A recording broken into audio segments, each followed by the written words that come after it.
Danny Cole woke up at 5 in the morning like he did every day. The small alarm on his wrist beeped twice, and he silenced it quickly so it would not wake his daughter. He lay in bed for a moment and stared at the metal ceiling of their quarters on Station Harmony. The station orbited a quiet moon in the system, far from Earth and far from anyone who might remember what day it was. He was 38 years old today. Danny pushed the thought away and got out of bed. He walked quietly to the small kitchen area and started making breakfast. Pancakes were Lily's favorite, and he had saved enough credits to buy real maple syrup from the last Earth supply ship. He mixed the batter and heated the small cooking plate while the station hummed around him. Lily appeared in the doorway 20 minutes later. She was 8 years old with messy brown hair and her mother's eyes. She rubbed sleep from her face and smiled when she saw the pancakes. "Daddy, you made the good ones," she said. "Only the best for my girl," Danny replied. He set a plate in front of her and watched her eat. She talked excitedly about a field trip her class was taking to the botanical gardens. The station had a whole section dedicated to growing plants from dozens of different worlds. Lily wanted to see the flowers from Prime because her friend said they glowed in the dark. Danny listened and nodded and asked questions. He did not mention his birthday. Lily was just a kid with a lot on her mind, and he did not want her to feel bad for forgetting. After breakfast, Danny walked Lily to school. The corridors of Station Harmony were busy with beings from many different worlds. Tall, blue-skinned walked past with their silver eyes catching the light. Small furry along the walls using their magnetic claws. Humans mixed with aliens in a flow of bodies and voices and languages.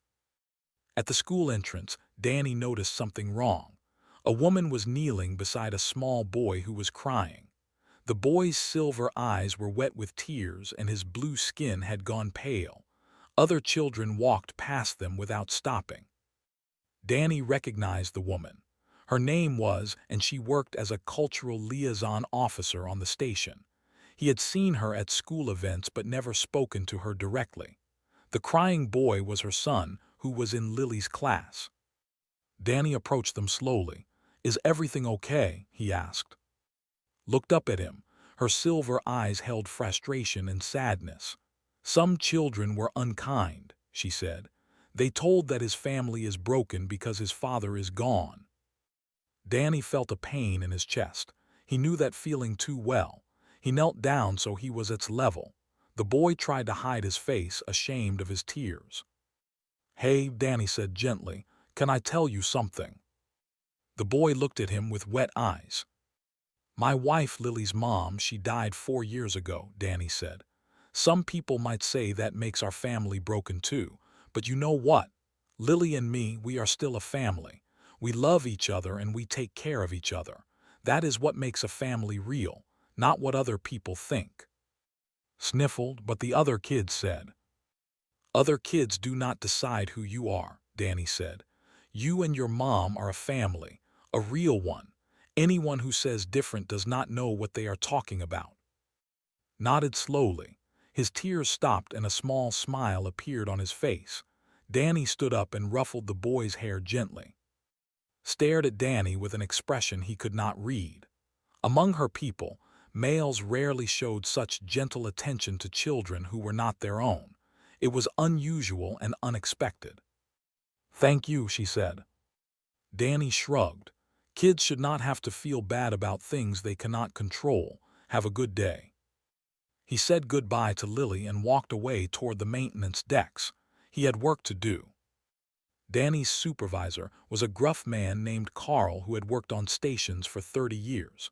Carl looked at Danny and sighed. "2 guys called in sick," Carl said. "I need you to cover their sections plus your own." "No problem," Danny said. "It is going to be a long day." "I do not mind." Carl handed him the work orders and Danny headed into the lower levels of the station.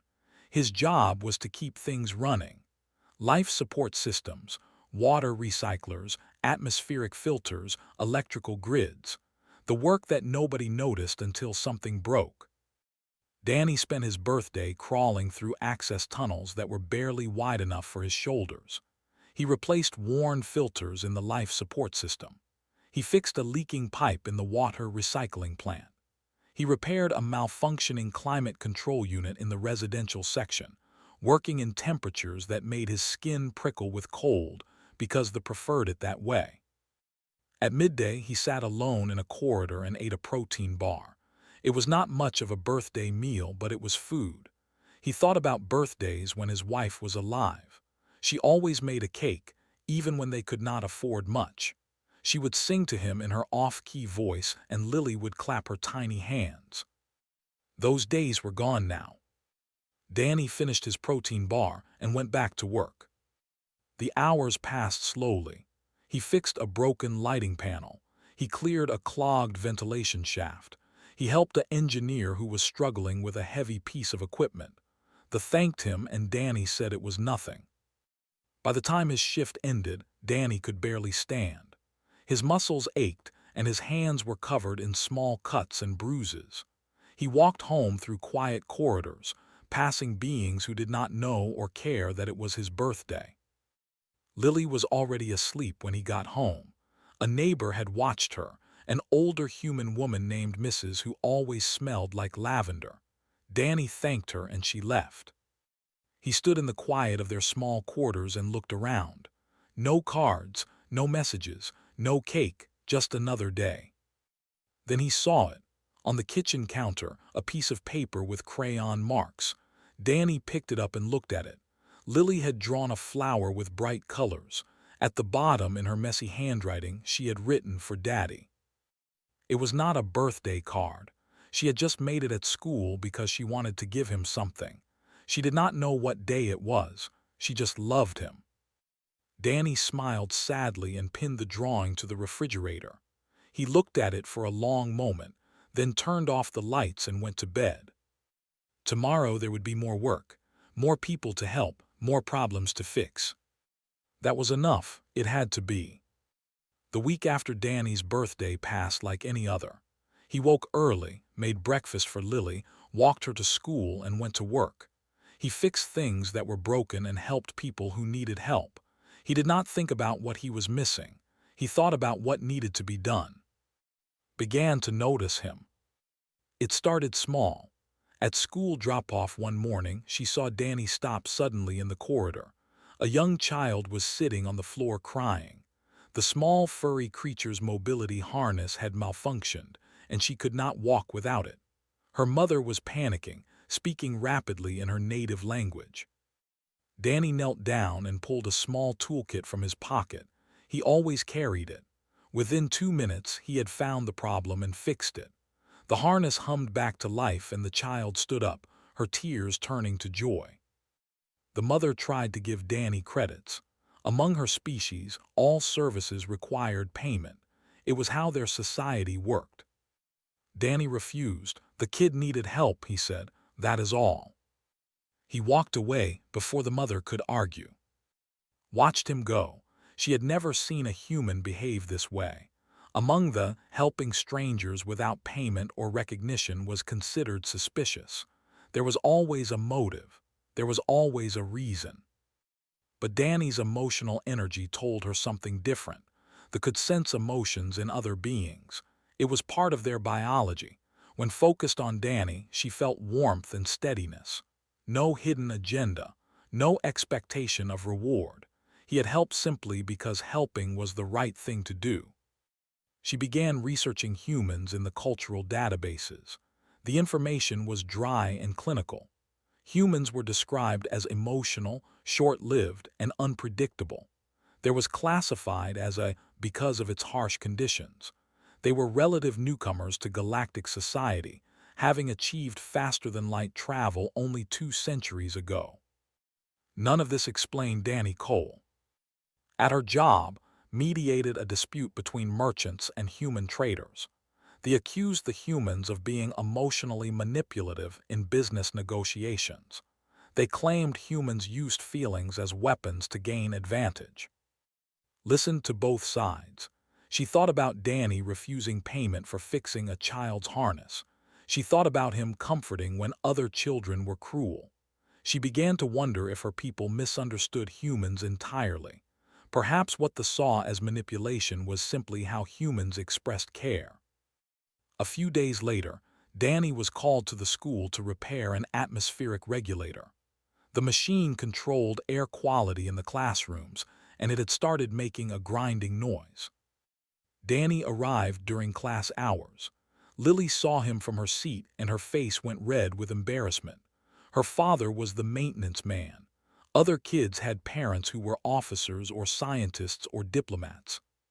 But then something changed. Danny opened the machine's access panel and began working. His hands moved with skill and confidence. He explained what he was doing to the curious children who gathered around him. He made it sound interesting instead of boring. "This part here controls how much oxygen goes into the air," he said. "If it breaks, everyone starts feeling sleepy, so we have to keep it running smooth." The children watched with wide eyes. Even Lily stopped feeling embarrassed. Her father knew how things worked. He kept them all safe. Approached Danny shyly after the repair was finished. The boy held something behind his back. "Mr. Cole," said quietly, "can you fix things that are not part of the station?" Danny smiled. "Depends on what it is. What do you have?" Brought out a small sphere about the size of his fist. It was supposed to hover and glow, a toy from Prime, but it was dark and still. "My father gave it to me," said. "Before he left, it stopped working and I do not know how to fix it." Danny took the sphere gently. He could see how much it meant to the boy. This was not just a toy. It was a memory, a connection to someone who was gone. "I will see what I can do," Danny said. "No promises, but I will try." That evening, Danny sat at his kitchen table with the sphere in front of him. Lily did her homework nearby, asking occasional questions about math that Danny answered patiently. He opened the sphere carefully and studied its insides. The technology was alien, but the principles were familiar. A small gyroscope kept it balanced while it hovered. The gyroscope was cracked. Danny did not have a replacement part. He would need to find one. The next day, during his lunch break, Danny went to the station's salvage market. It was a maze of stalls selling junk and spare parts from 100 different worlds. Danny searched through bins of broken technology, looking for anything that might work. After 2 hours, he found it, a gyroscope from an old navigation device. It was the right size and shape. The vendor wanted 30 credits for it. Danny had been saving those credits for new work boots. His current boots had holes, and his feet got wet when he worked near the water systems. But he thought about his face when the boy showed him the broken toy. He thought about what it meant to lose a father. He paid the 30 credits and took the part. That night, Danny replaced the gyroscope and sealed the sphere back together. He pressed the activation button and held his breath. The sphere rose from his palm and began to glow with soft blue light. It worked. The next morning, Danny found at school and returned the toy. The boy's silver eyes went wide with shock and joy. The sphere hovered between them, glowing like a tiny star. "You fixed it," whispered. "I told you I would try," Danny said. Hugged him. It happened so fast that Danny did not have time to react. The boy's thin arms wrapped around his waist and squeezed tight. Among the physical contact like this was deeply intimate. It was reserved for close family and bonded partners. Did not care about custom. He just wanted to say thank you. Saw everything from across the corridor. She felt Danny's emotional energy spike with surprise and then settle into something warm and gentle. He patted its back softly and told him to take care of the toy. Later approached Danny in a quiet corridor. "I must thank you formally," she said. "What you did for my son means more than I can express." Danny looked uncomfortable. It was just a broken toy. Anyone could have fixed it. "But anyone did not. You did. And I saw you at the salvage market. I know you spent your own credits on the part." Danny shrugged.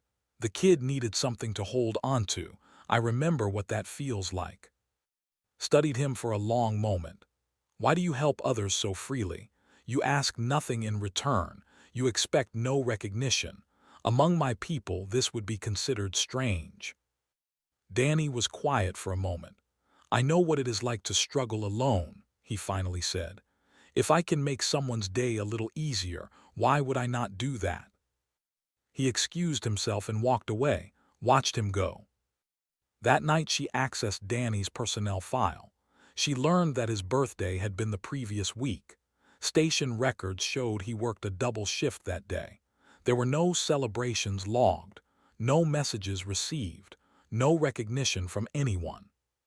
Sat in her quarters and thought about a man who gave so much and received so little. She decided to do something about it. The cargo ship arrived at Station Harmony 3 weeks after Danny's birthday. It carried 200 refugees from a border world called IV. Raiders had attacked their colony and burned it to the ground. The survivors had fled with nothing but the clothes on their backs. Station Harmony was not designed to handle this many extra people. Resources were stretched thin. The commander called for volunteers to help set up temporary housing in the unused cargo bays. Danny was the first to sign up. He worked 16-hour shifts for the next 5 days. He converted empty storage units into family shelters. He installed basic plumbing and electrical systems. He built beds from spare materials and found blankets from the station's emergency supplies. Lily barely saw her father during this time. She stayed with Mrs., the neighbor who smelled like lavender. Lily understood that other people needed help. She missed her daddy, but she did not complain. Was assigned to coordinate aid efforts for the refugees. Many of the survivors were human, but some were an other species. The station needed people who could communicate across cultures. For the first time, worked alongside Danny. She watched him interact with the displaced families. He carried boxes of supplies without being asked. He helped children find their parents in the chaos. He fixed things that were broken and calmed people who were scared. One evening, a human mother sat on the floor of the cargo bay and started crying. She had lost her home, her husband, and everything she owned. The weight of it finally broke her. Danny sat down next to her. He did not try to fix her pain with words. He did not offer empty comfort. He just sat there and let her talk. She spoke about her husband and how he had stayed behind to fight the raiders. She spoke about the house they built together and the garden she would never see again. Danny listened. He nodded. He was present. When the woman finally stopped crying, she looked at Danny with red eyes. "Why are you being so kind to me?" she asked. "You do not even know me." "You needed someone to listen," Danny said. "That is enough reason." Felt her heart ache watching this. Among the emotional displays like this were considered private. To witness such raw pain was uncomfortable, but Danny did not look uncomfortable. He looked like he understood. Not everyone appreciated human kindness. A elder named was among the refugees. He had lived for over 200 years and had formed strong opinions about other species. Watched the humans helping with suspicious eyes. He approached Danny one day while the human was building a shelter frame. "I know why you help," said coldly. "Your species wants something, political favor, trade advantages. You pretend to be generous, but there is always a price." Danny stopped working and looked at the old. He could have argued. He could have defended himself and his people. Instead, he reached into a nearby box and pulled out a blanket. "You look cold," Danny said. "Like lower temperatures, but not this low. Take this." He handed the blanket to and went back to work. The elder stood there holding the blanket, confused by a response he had not expected. Eventually he walked away, but noticed he kept the blanket wrapped around his shoulders. During a brief rest period, found Danny sitting alone in a corridor. He was eating a protein bar, the same meal she had seen him eat many times. "You should rest properly," she said. "You have been working more than anyone else." Danny shook his head. There is still too much to do. You cannot help others if you collapse from exhaustion. I will be fine. Sat down next to him. The elder, he was rude to you. How do you remain patient when people doubt your intentions? Danny chewed slowly and swallowed before answering. It hurts sometimes, he admitted. When people think you are only helping because you want something, but I did not start helping people to be thanked. I started because it was the right thing to do. If some people do not trust that, it is okay. They have their reasons. Shook her head. Among my people, we would not tolerate such disrespect. Maybe that is why things are different for humans, Danny said. We learn that respect has to be earned. We cannot force people to trust us. We just have to keep doing the right thing until they see we mean it. The refugee crisis continued. Danny kept working.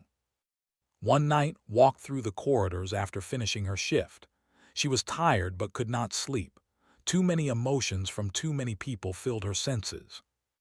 She found Danny collapsed against a wall in a maintenance corridor. His eyes were barely open and his skin was pale. His body had finally given out.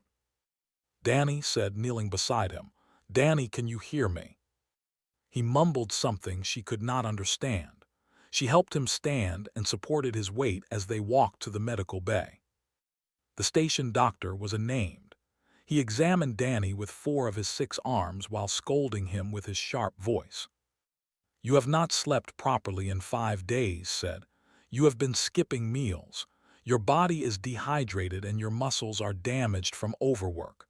What were you thinking?" "People needed help," Danny whispered.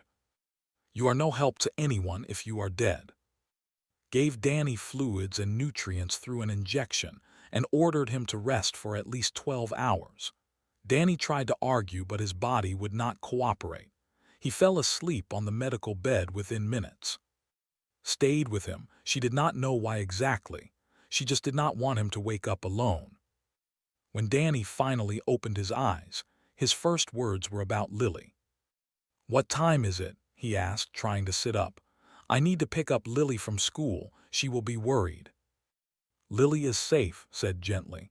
"She is with your neighbor. I checked on her myself." Danny relaxed slightly. "Thank you." Looked at him for a long moment. "When was the last time someone took care of you?" Danny did not answer. His silence said everything. The refugee crisis stabilized over the following days. The displaced families settled into their temporary homes. Supply ships brought more resources. The worst was over. Danny returned to his normal schedule, exhausted but satisfied that he had helped. He went back to being invisible, the maintenance man who fixed things and expected nothing in return. Made a decision. She contacted several station residents who had benefited from Danny's quiet help over the years. She explained her idea. One by one, they agreed. It was time for Danny Cole to learn that his kindness had not gone unnoticed. Started with Danny's supervisor. Carl was a gruff man who did not smile often. He had worked on space stations for 30 years and had seen every kind of worker. Lazy ones, ambitious ones, troublemakers, and quiet professionals. Danny Cole was different from all of them. "You want to know about Cole," Carl said when approached him. "Best worker I have ever had. Never complains, never calls in sick. Volunteers for the shifts nobody wants." Nodded. "What else can you tell me?" Carl leaned back in his chair. 2 years ago, there was a coolant leak in Section 7. Dangerous stuff. One of our engineers got trapped when a door malfunctioned. The coolant was filling the room. Protocol said to seal the section and let the emergency systems handle it. What did Danny do? He ignored protocol, ran into that room without protective gear and dragged the out before the coolant reached lethal levels. Burned his arms pretty bad. Spent a week in the medical bay. Never asked for recognition. Never filed for hazard compensation. Just went back to work when he healed. Felt something tighten in her chest. Why does he do these things? Carl shrugged. Some people are just built that way. They see someone in trouble and they help. No calculation, no hesitation. It is who they are. Thanked him and continued her research. She visited the refugee section where the displaced families now lived. Many of them remembered Danny. The human mother he had comforted spoke about him with tears in her eyes. "He saved my sanity," she said. "When I was falling apart, he was there. He did not judge me. He did not tell me to be strong. He just let me feel what I needed to feel." Others had similar stories. Danny had fixed a child's broken toy. Danny had helped an elderly find medicine that the station pharmacy did not stock. Danny had given his food rations to a family that did not have enough. Wrote everything down. At school, she asked to help with the plan. Her son was excited to be part of something special for the man who had fixed his precious toy. "What does Lily's father like?" asked, for the surprise. Talked to Lily during lunch. He was careful not to reveal the secret. He just asked questions about her family, which Lily was happy to answer. "Daddy likes music," Lily said. "Old music from Earth. He calls it jazz. Sometimes he hums it while he makes breakfast." "What else?"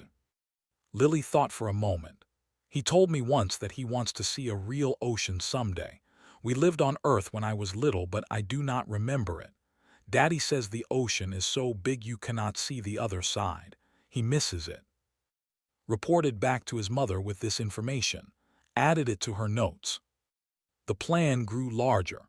The family whose child Danny had helped offered to cook a traditional meal. Cuisine was famous across the sector for its complex flavors and healing properties. They wanted to give back to the man who had helped their daughter. The merchants from the trade dispute had mediated came forward as well.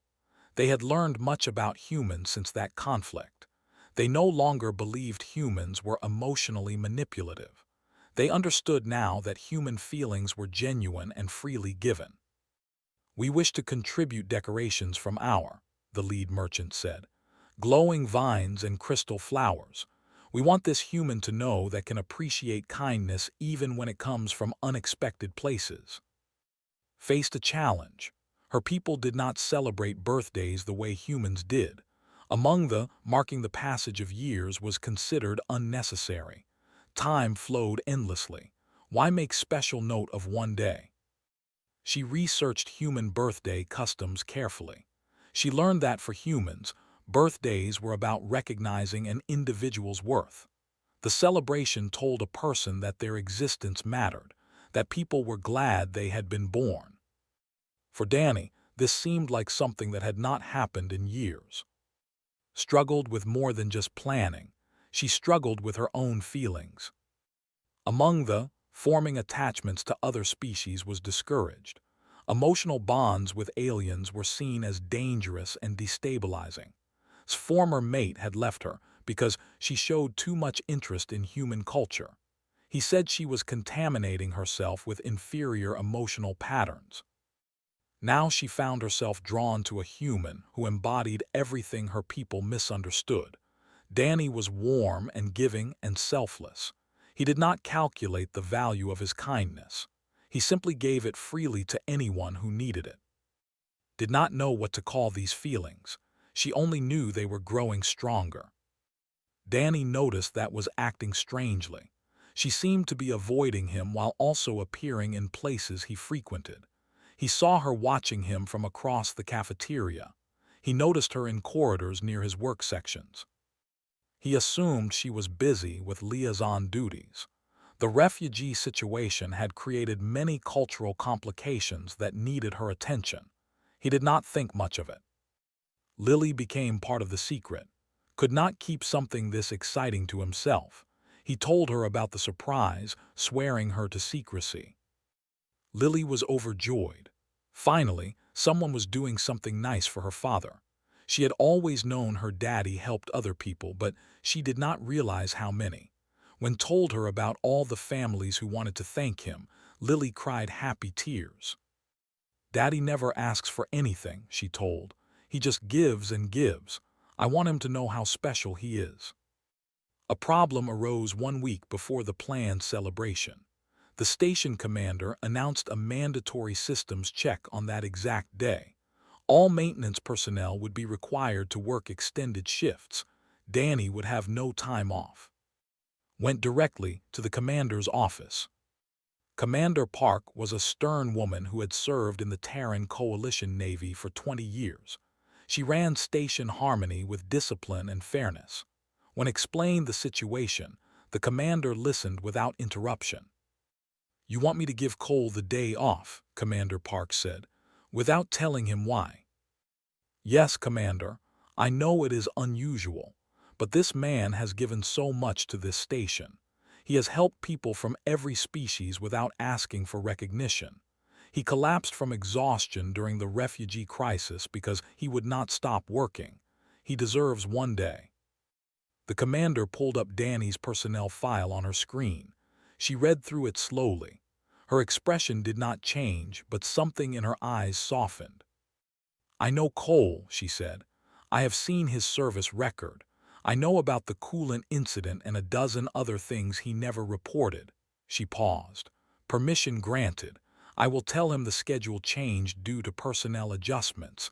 He does not need to know the real reason." Danny received the schedule change the next day. He was confused. He had never been given a random day off before. He tried to volunteer for a different shift, but was told firmly that his presence was not needed. He did not know what to do with himself. The night before the celebration, stood alone in the station's observation lounge. Stars drifted past the window like scattered diamonds. Everything was prepared. The food, the decorations, the guests, all that remained was tomorrow. She thought about Danny Cole, a human man who fixed broken things and broken hearts, a single father who put everyone else first, a person who had forgotten what it felt like to be seen. Tomorrow she would remind him. Tomorrow, a community built from dozens of species would gather to celebrate one quiet man who never expected anything in return. Watched the stars and waited for morning. Danny woke up confused. His schedule was empty. No shifts, no emergency repairs, no volunteer work. For the first time in years, he had nothing to do. He made breakfast anyway. Routine was comfortable. Pancakes and synthetic orange juice and the quiet hum of the station around them. Lily was acting strange. She kept smiling at him and giggling for no reason. When he asked what was funny, she just shook her head and ate her breakfast faster. "We have to go somewhere today," Lily said when they finished eating. "Where?" "The observation lounge. My friend invited us." Danny frowned. "The observation lounge is for special events. Why would invite us there?" "I do not know, Daddy, but we have to go, please." Danny could never refuse his daughter. He got dressed in his cleanest clothes, which were still just work pants and a simple shirt, and followed Lily through the corridors of Station Harmony. People smiled at him as they walked. A merchant waved. A human engineer nodded with a knowing look. A family stepped aside to let them pass with unusual politeness. Danny did not understand what was happening. They reached the observation lounge. The large doors were closed. Lily squeezed his hand and looked up at him with bright eyes. "Ready, Daddy." "Ready for what?" The doors opened. The observation lounge was filled with people.